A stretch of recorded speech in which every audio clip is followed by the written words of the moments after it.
சூசையண்ணா பேசினது வந்து அவருடைய உதவியாளர்கிட்ட பேசினதாகவும் இவர் தூங்கிட்டு இருக்கும்போது ஃபோன் எடுத்துட்டார் மாதிரி அதில் எழுதியிருந்தார். அதுதான் எனக்கு அவர் மேலே முதல் முறையாக அவ்வளோ பெரிய கோவம் வர்றது காரணமானது.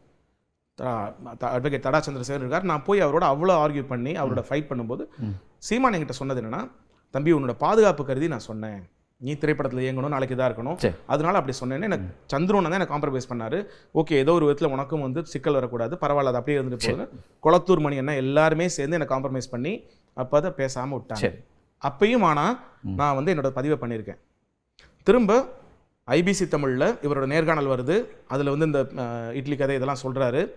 அதை கவுண்டர் பண்ணுறதுக்காக லண்டனில் இருக்கக்கூடிய ஐபிசி தமிழ் ஸ்டுடியோவில் நான் வந்து லண்டன் பயணிச்சிருந்தப்ப அங்கே இருந்த ஒரு journalist, senior most journalist Niraj David, அவர் என்னை இன்டர்வியூ பண்ணும்போது இந்த மொத்தத்தையும் நான் அதுலேயும் பதிவு பண்ணியிருக்கேன். 2015 வந்துருது அது. ஓகே, யூடியூப்பில் அது இருந்தது.